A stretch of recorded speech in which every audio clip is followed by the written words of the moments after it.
Hello everyone, welcome to my YouTube channel learn and grow. आज की class में हम बात करेंगे वाइगॉट्स्की की थ्योरी के बारे में। लास्ट क्लास में भी हमने इसके बारे में बात की थी, तो वो पार्ट 1 था। आज हम पार्ट 2 के बारे में बात करेंगे। एक और पार्ट आएगा, पार्ट 3 वाइगॉट्स्की थ्योरी का ही। तो टोटल 3 पार्ट्स में हम इस थ्योरी को पूरा करेंगे।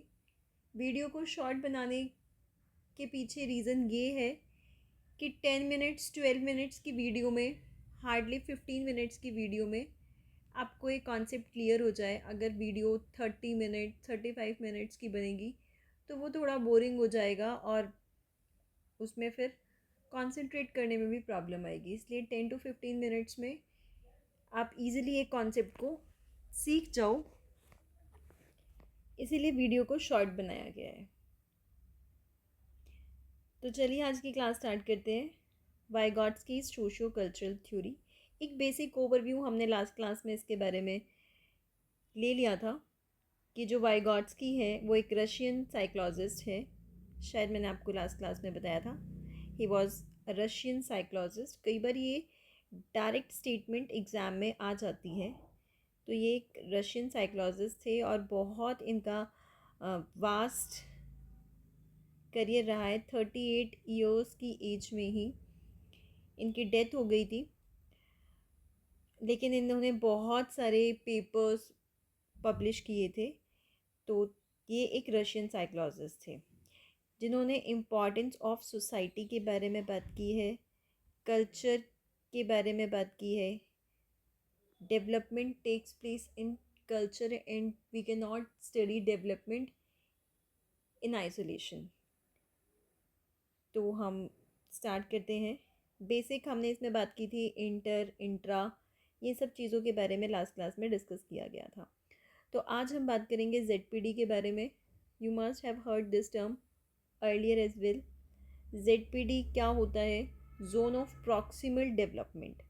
तो जो वाइगॉट्स्की है, उनकी जो थ्योरी है उसमें बात की गई है कि हम सोसाइटी में, कल्चर में बहुत सारी चीज़ें सीखते हैं। जैसे लास्ट क्लास में टूल्स की बात की गई थी, साइकोलॉजिकल टूल्स, और सोसाइटी में जो अलग अलग कल्चरल टूल्स, जैसे बोर्ड, जैसे जो साइन बोर्ड होते हैं, लैंग्वेज है और टेक्नोलॉजी है, मोबाइल फ़ोन है, कैलकुलेटर है, अलग अलग टूल्स हैं। तो ये सब हमें सोसाइटी से मिलती है और उनके थ्रू हमारी लर्निंग होती है। पहले जो लैंग्वेज है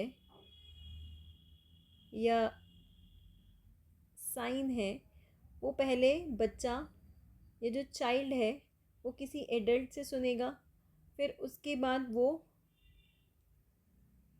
प्राइवेट स्पीच बनेगी, फिर उसके बाद देन वो इनर स्पीच बनेगी।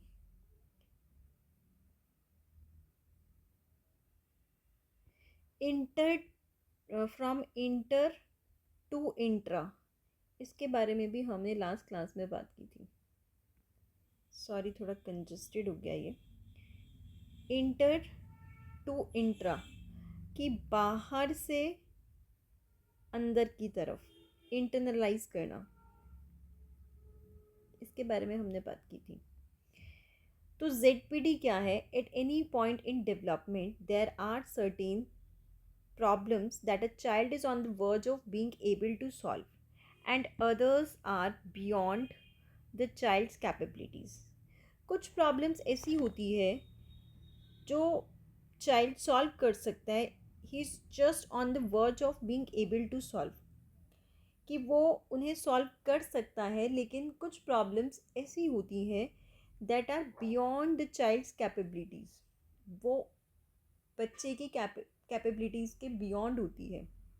उन्हें सॉल्व कर पाने में उस पर्टिकुलर एज में, उस पर्टिकुलर स्टेज में the child is not able to do that.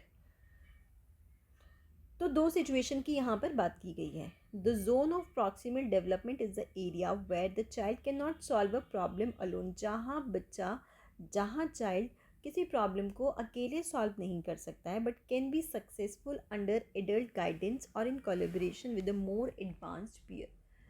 तो दो टर्म्स आई है यहाँ पर, एक एडवांस्ड, मोर एडवांस्ड पीयर और एडल्ट गाइडेंस, कि उस प्रॉब्लम को अकेले तो child is not able to solve, but अगर वो किसी एडल्ट की हेल्प से या फिर किसी मोर कैपेबल पीयर के साथ उस प्रॉब्लम को सॉल्व करता है तो child is able to do that.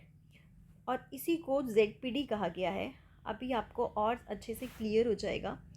यहाँ पर ध्यान से देखिए, दो सर्कल के बीच में ये जो overlapping area, what is green colour क्या सिग्निफाई कर रहा है, what is already known, and yellow what is not known, इनके बीच में ये जो ओवरलैपिंग एरिया है, this is ZPD, zone of proximal development, what can be known with assistance, जो जाना जा सकता है with assistance, this is zone of proximal development. तो ZPD की बात किसने की है, वाइगॉट्स्की ने की है।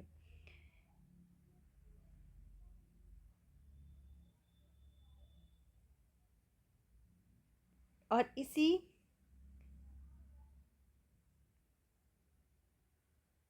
लूप में लर्निंग होती है according to Vygotsky. What is known and what is not known, उसके बीच में जो एरिया लाई करता है और उसमें this is the area what can be known with assistance, जो जाना जा सकता है, जो प्रॉब्लम सॉल्व की जा सकती है with the help of assistance.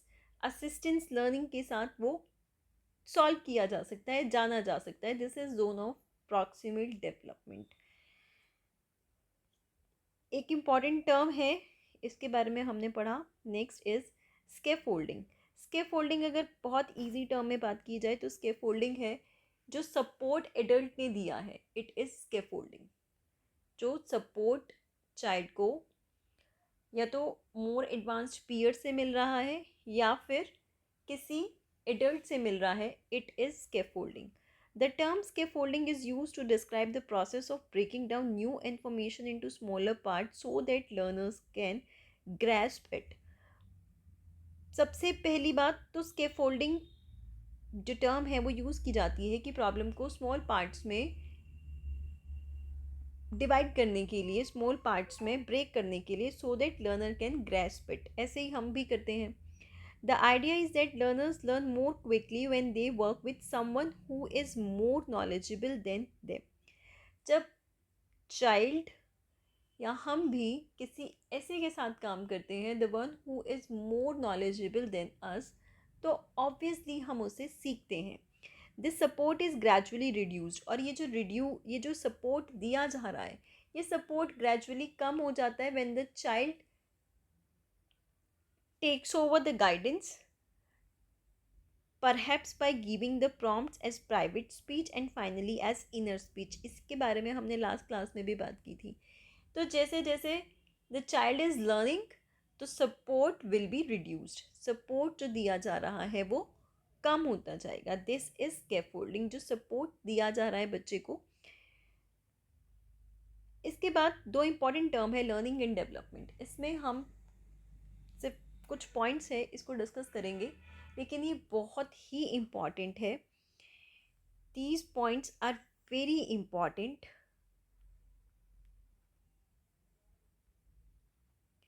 Please keep this points in your mind. Vygotsky ने लर्निंग और डेवलपमेंट के बारे में जो बातें कही हैं, जो थॉट्स हैं उनके, they are very much different from प्याचे। तो दोनों के बीच में क्या डिफरेंस है वो हमें पता होना चाहिए, बिकॉज कई बार पेपर में स्टेटमेंट दे दी जाएगी और उसमें पूछा जाएगा कि ये जो थॉट है लर्निंग के या फिर डेवलपमेंट के, ये वाइगॉट्स्की के हैं, प्याचे के हैं, या फिर किसी और साइकोलॉजिस्ट का नाम दे दिया जाएगा और आपसे पूछा जाएगा। Vygotsky believed that learning is an active process that does not have to wait for readiness. According to Vygotsky, जो learning है एक active process है and it does not wait for readiness. Properly organized learning, excuse me, properly organized learning results in mental development.